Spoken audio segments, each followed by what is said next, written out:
Hello and welcome to the latest episode of TEMA Talk, the fast-paced B2B free zone with smart, fun, educational conversations with entrepreneurs and business owners sharing stories and insights to help you and others succeed. Coronavirus still with us, and the pandemic seems to be flattening out. So that's good news. But nevertheless, we're still all struggling out there, and we've still got a whole bunch of challenges. And high amongst all of those are the challenges of what business owners do with their HR and payroll challenges. So I thought we'd better get some experts in the field in. So I thought, well, who do I know? And I thought of them and they couldn't make it. So then I went straight to my go-to guy in all of these circumstances, which is Charlie Ingram and Randy Santerfeit from ContinuumHR. Gentlemen, welcome to TEMA Talk. Thank you. Thanks for having us. It's our pleasure. So let's get right down to it. What are the challenges that you are seeing out there from an HR perspective and payroll perspective that business owners are suffering from? Well, I'll start with that. I think the biggest challenge right now is the unknown.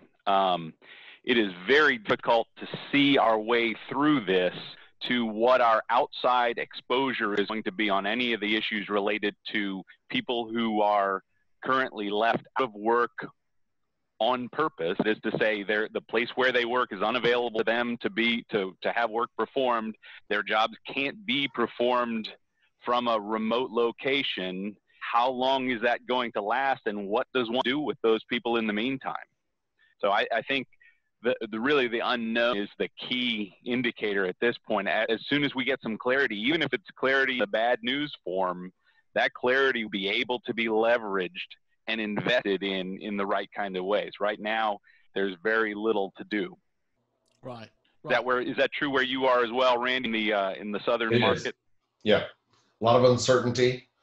As far as what I do, it's just constant communication. I think that's important in every type of relationship, obviously, but especially in business. It's a moving target right now. So to keep them informed on a pretty regular basis is important. But there are millions of businesses out there, guys, that went from, I'm going to use the word traditional environment. So everybody turned up at 8, 9 o'clock in the morning. They work through to the end of their day, whatever that was, and then they go home, right? And the production was done in between. Now we've got this situation where there are millions of business owners out there who have employees that are working from their home office, and that brings a whole different set of challenges, right? It brings what's their exposure? Are these guys, are their employees still insured? What happens if Fiona breaks a fingernail while working at home? Right. We've got all of those, and I think it's that unknown that worries them. I don't think the fear that originally was there about working from home, I think that has now gone. I think you're right. The productivity challenge, which was initially the concern, will people get work done remotely, is now a little in the background. But the particular instance that you mentioned there is actually a two-pronged problem. One is, what do we do about people who are working remotely in their homes and trip over a child's toy? Is that a homeowner's insurance injury, or is that a workers' comp injury? Right. How do you prove that it happened during the course of the work day as opposed to any other time?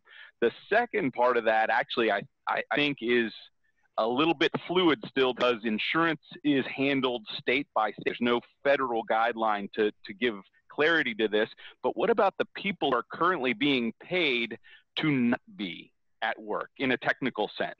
Yes. What do you do about the fact that they're getting a paycheck, and that paycheck would have as a component of the employer's cost of that paycheck workers' compensation insurance? What code does one put somebody in who is technically off of work? Because the insurance company still wants to receive their payment based on the wages being paid for that person. Do we put them into a category that's less exposure than what they had when they were working? Is there such a thing as putting them into a category of no exposure at all? So all that's, I think, in some ways yet to be entirely hammered out. Right. Randy, have you got anything that you, from, because you're the troops on the ground, you're the frontline guy. I am, and I've had that question from a couple of clients and prospective clients, and it's that, hands in the air, sort of don't know right now. But like Charlie was saying, I mean, if there is an injury while you're working at home, how do you prove that it was work related? Right. I mean, there's no real way to say this happened. So that part of this is to me part of the problem. So what should the business owner be doing now from an HR perspective? What questions, A, should they be asking themselves, and B, what should they be putting in place like yesterday? Well, I'll give you the broader perspective. Randy is in a particular market that is, as you know, Carl, very hospitality heavy, and they have a special set of concerns, which I think Randy can probably describe in more detail. But from a sort of 30,000 foot view, really, this is a time that you have the ability to go into your operational, everywhere that you had slack in the system before, you're finding the efficiencies that were there but didn't have time to focus on. You can type your policies. Very few companies that we run into had solid policies related to what to do, not just in this unique circumstances, but they hadn't updated policies about leave and time off and bereavement and what to do about childcare and what they would do in the case where they had multiple people within a department who were out on family and medical leave at the same time. Now there's emergency Family Medical Leave Act statutes that apply that didn't apply before. Now they have these overlapping, what do I do if I don't have enough people to do the central functions of a job? Am I out of business? Do I simply fold up the tent and move somewhere else, or what? So I think this is requiring people to think about the operational principles that probably bubbling under the surface for a while there and underrepresented in their thoughts and in the way in which their executive teams were going about this. And now they're in the forefront. We've put together over the course of the last, say, 3 weeks, just leading up to that Friday of 2 weeks ago when the Paycheck Protection Program loans went into place, several hundred clients, we had to prepare the packages for them to be able to take to the banks to have ready to go. And more than half of them that we prepared those files for got funded within that first round. Now they have to tend to what they do with that money with a clear paper trail, audit trail for that money in order at June 30th to be able to apply for and receive the forgiveness of those loans because of how they spent those dollars. Right. Well, so I think it's creating an extra level of compliance within companies that were always there to some extent, but now are at the forefront. Right. And actually that echoes a lot of what I've been saying to my clients. And that is you have this window of opportunity now, albeit it's been enforced upon you. And so you have no excuse. I don't want to hear when this is all over. Oh, when I've got time, when I get round to this, if only I had another few hours in the day. Well, look, guys, we might not like where we are, but the fact are you do have a little bit of flexibility now. You do have some time to focus on this stuff and get it done. And I think I want to emphasize to everybody, it's important that you do get it done, because once the gates reopen again, I'm predicting just this tsunami of work that's going to be coming through. and you're all going to be like, what? And also, and I don't know whether you guys agree with me on this, but start putting these things in place internally, because Uncle Sam's going to make you do it eventually anyway. So why not get ahead of the curve? Why not start 100%. Thinking about it now? Mm-hmm. Right. Okay. So you guys mentioned the PPP, the Payment Protection Program. Uncle Sam has just reached down the back of the sofa and found another 310 billion, which is put out there for us. What's your take on that? I mean, 484 billion is about to get passed. 310 of it goes to a program we know about. I'm interested to read the details. it harkens back to the Willy Wonka contract on the wall, the floods, fire, frost, and frippery contract. There's $100 billion plus in stuff that's a little less focused on than the new 310 for the Paycheck Protection Program.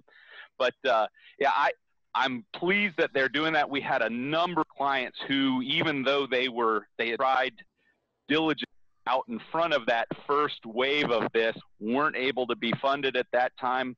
Lots of companies that you read about were sidelined despite being in the queue early because they didn't have strong relationships with their banks. And I think this is one of those bank reputation moments, because the way the money was set aside, nobody kept them from being able to funnel that toward their best and their most profitable clients.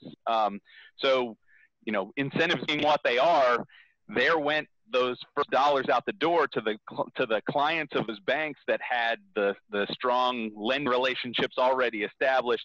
You were trying to walk in with your paperwork in tow, ready to meet the banker for the first time. It is likely you got into bin of also ran at that time. If not who the hell is this? Guys, yes. The three of us go back a long way. How long have we been saying to business owners, have this relationship with your bank manager? 100%. Have lunch once a quarter, meet for coffee, just build that relationship. And I get it, guys. There is a challenge because those frontline troops do change often, but that's even more important than that you stay in contact to remind the next person that comes in that, hey, you might not have even read my file, but you've been spending my money and looking after my shoebox under my bed for the last X years, Right. So building those relationships are important. What happens if somebody's applied in the first round? Can they apply again? Can they go to the well twice? No. But as Randy will tell you, he's got clients who didn't get funded, though they had their packets into the bank. And so presumably, all other things being equal, they will have a head start on this round.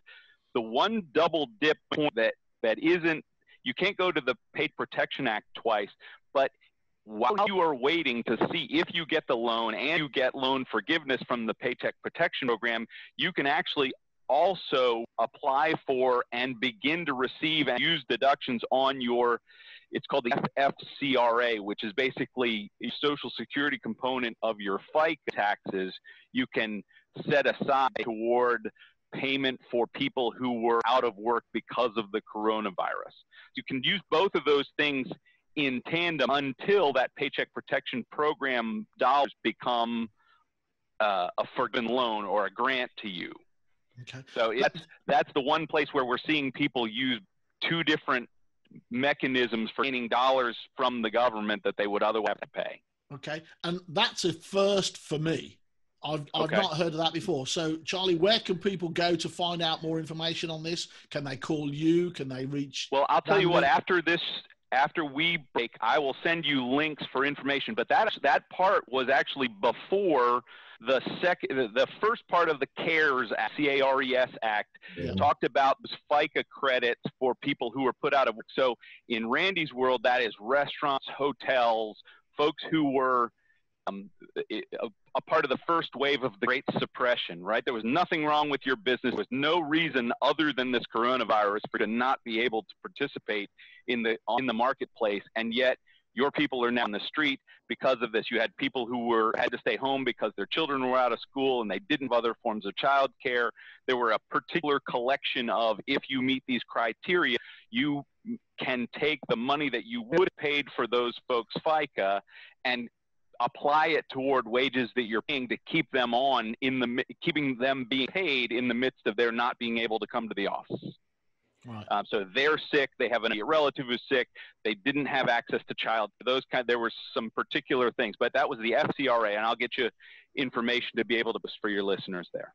Thanks you. That's great. Can the PPP be used to literally pay the actual employee, the business owner, can he use it to pay himself or herself? Yeah.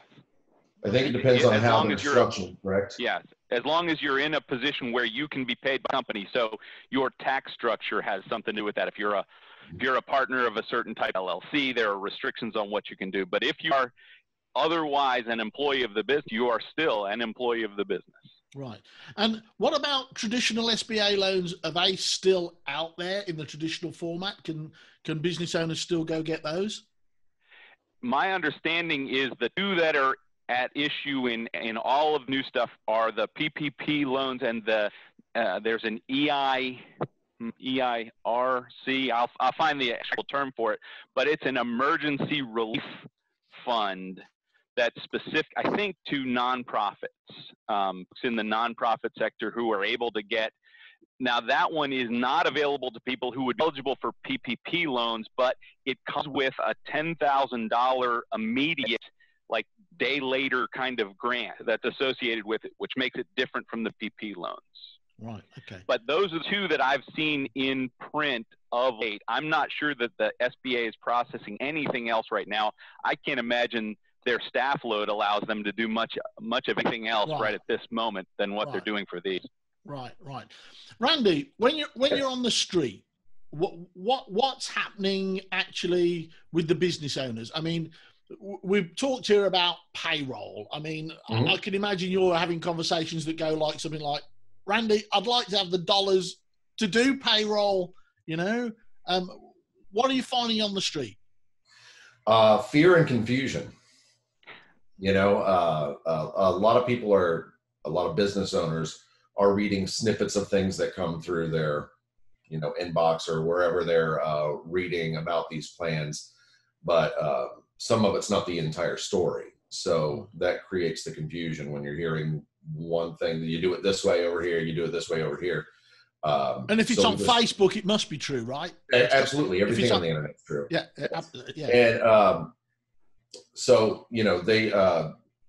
I had a couple of prospective clients that obviously this stalled as they laid off their entire staff. But overall, it's some of them, have sent the workers home, work from home, and I've found that to be a very positive thing. They thought productivity was going to slack off, and it actually went up. And obviously the opposite has happened too.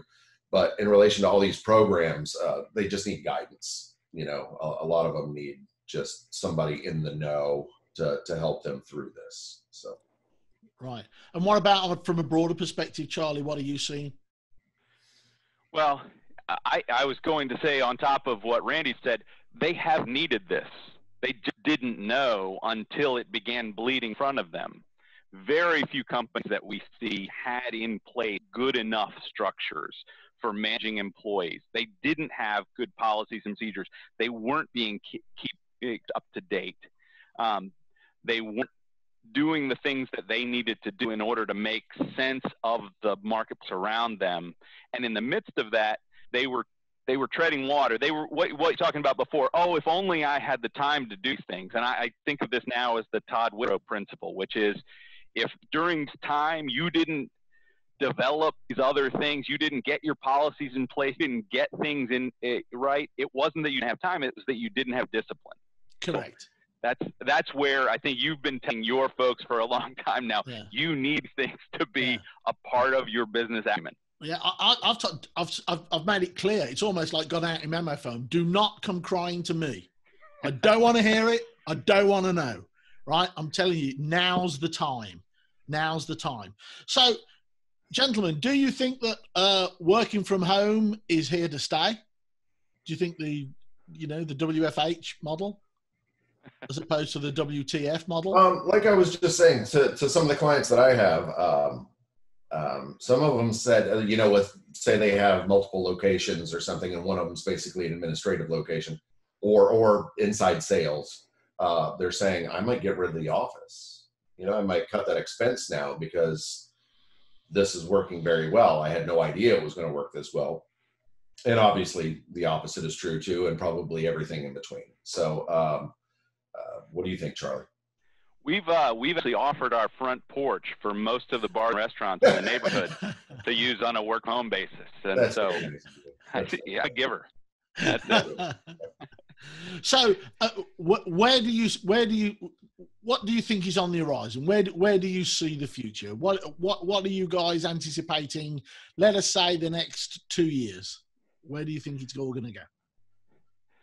Well, in broad terms, there's a shorter term future here, which is, I think there are a variety of unintended consequences that are coming up. I was reading yesterday, there's a restaurant group owner in Portland who talked about the fact that is functionally out of employees until August because of the way they've structured the unemployment program. People are functionally being paid to stay away from work. If they go back to work, they take a pay cut because of the way the federal government's $600 a week program over top of what the capped numbers were in Portland. And that's true in a lot of places. So I imagine that's relatively broadly true. Those kind of unintended consequences, what do we do about the fact that we've said we've got places like California, which is sometimes a bellwether for bad news for business, they're wondering whether they can make retroactive insurance decisions, like you need to pay for this thing that was an excluded. Viruses tend to be excluded from, say, business interruption insurance. Well, if you say, wait, no, you have to pay that insurer, and the insurer says, that's excluded, we have that clearly in our contract, but the state comes back and says, no, in order to be in business in our state, you need to offer that. How do you find a right level of premium to cover this exposure that you weren't supposed to have and only have it after the fact of it? It's like health insurance with you've got a hemophilia condition in your workplace, and this is $400,000 a year, but you already know about it in advance, but you're not allowed to preclude it. What's the right premium for that? Well, the actuarially sound premium is $400,000 a year, but you can't charge that to your people. So you have options of declaring bankruptcy, you can bankrupt your client, you can litigate it till the cows come. Somebody will lose in all of those things. And I think before we get to a horizon of everybody's back, everybody's feeling good, there will come those issues of, if you back to work, what happens if somebody gets the coronavirus? Are you liable bringing them back to work? Yeah. Are you liable for them being required? So they're first responders or they're medical personnel and they get sick. Who is on the hook for those things? And until there's clarity in those areas, this is going to be very messy for some to come, I think, at least in the markets that I see. Now, Randy's in a particular place where I think more people are chomping at the bit to get back. Yeah. Yes. Florida. Yes. Well, Florida is basically a mass gathering environment. Our entire economy is based around mass gatherings, right? Yes. I mean, the theme parks, the restaurants, it's all about the cinema, even, the movie theaters. It's just mass gatherings, and I think Charlie's right. What's your take? Well, on the street level of these things, people are, employees that are laid off or furloughed or whatever they're doing right now. A lot of them are paying attention on the employee and what, say you worked for restaurant X and restaurant Z, both of them have laid off their employees, but restaurant Z is really trying hard to take care of people and really trying hard to do things. It's all about right now, as a recovering hospitality guy that I am, about retaining your top talent. Right? How do you get people to come back? How do you get your best people? So it's always a challenge in my market because there's so many options. Right. You can go 2 steps down the street and work in another place, but the places that I've run in the past, it's all about the people that you have working there. And if you don't have those people, good luck. So they're really, I hear the chatter about they're not treating us well, or they're not doing this. And that goes back to what Charlie was saying about having these procedures and these policies in place when something happens instead of winging it. Yeah. Oh, I can see that being a part of interviews going forward. I think it's going to be every prospect's question now. What did you do to protect your team during coronavirus, and what are you doing now as a result of it? And I think those companies that don't have the right answer, they're going to find it really tough to get talent.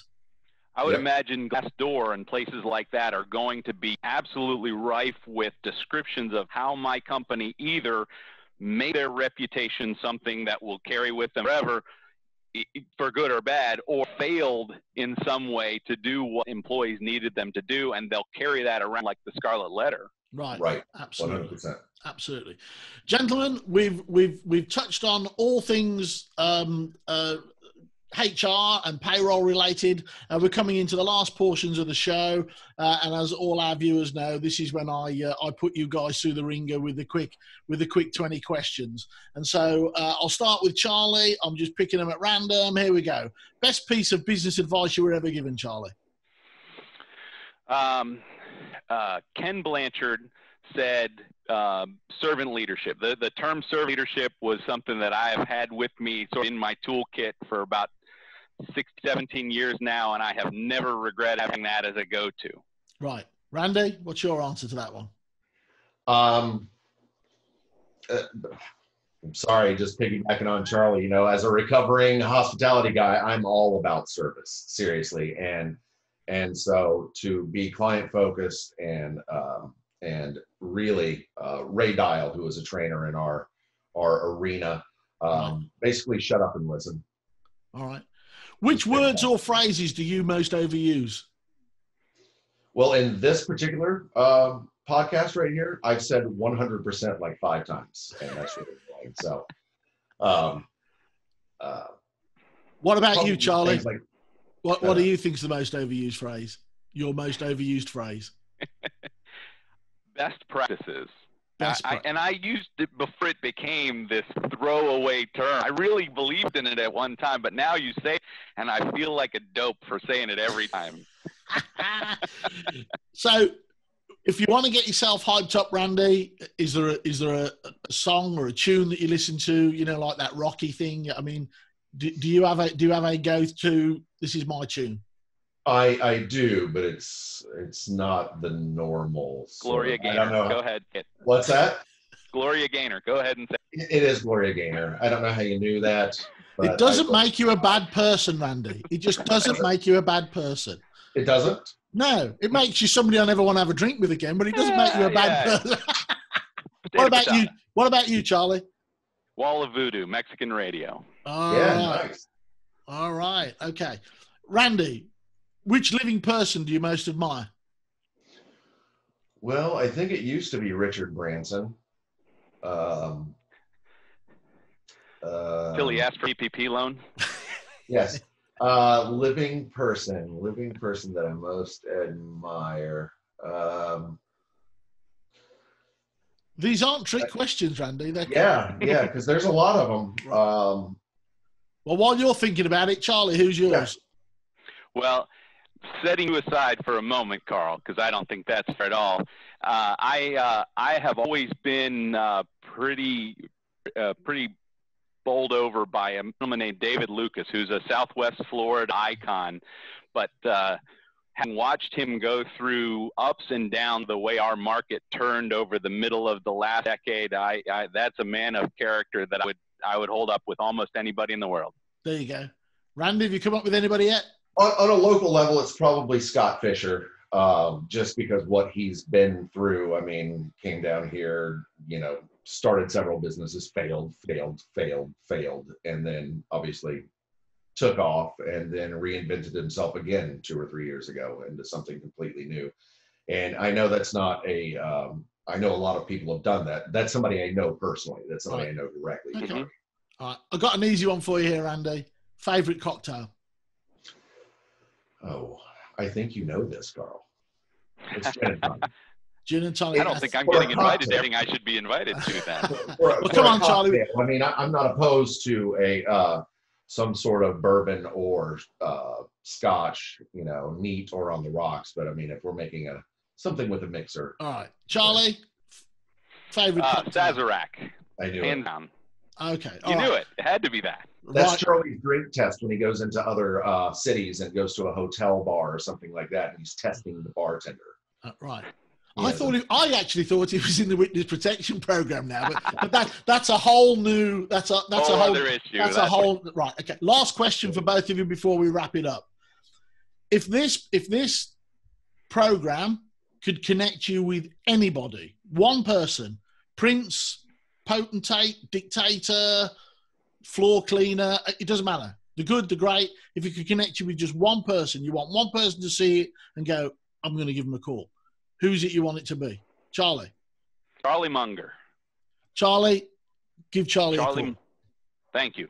Very kind of you. It's what I'm here for, man.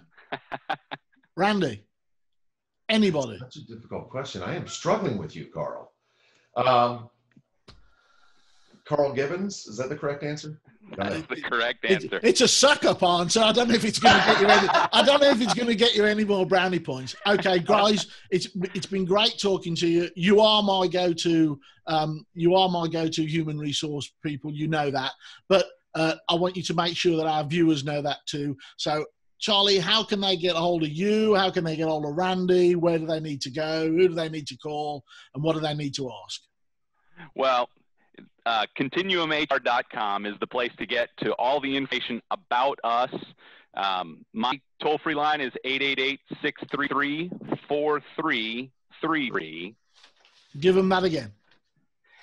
877-633-4333. Okay. We'll get you to. And that's, yeah. And Randy's 976 spank me. I forget what now. That's not okay. That is not okay. By the way, I thought of someone here locally, Carl. Go on then. Please. April.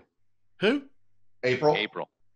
April Kettle? April Cattell. There you go. Thank you. My gal. Nice. That's my gal. All right. So, Randy, how can they get hold of you? You can call me, obviously, at 239-440-8011. That is my personal cell. Or you can email me, Randy, at ContinuumHR.com. And just remember, Continuum has 2 U's like back. Where would we be without that explanation? Well, that's it. A lot of people. We have a difficult email address. 30 minutes of business banter and badinage has just flown by. I want to thank our guests, Randy Santerfeit and Charlie Ingram from ContinuumHR. They're great guys. Check them out. Go hook them up. They'll sort you out. I want to thank the team at Guerrilla Media for making this happen. I want to thank you guys for watching. And don't forget to visit TEMA's video vault of wisdom at thirdeyemanagement.com, where you can look at all the other TEMA talks and share them with all your friends, and they're going to give you strategies and tactics on how to grow your business. So until the next time, as always, I want you to stay safe. I want you to stay happy. I want you to stay in touch. But most importantly, I want you to stay profitable. And with that, we are out.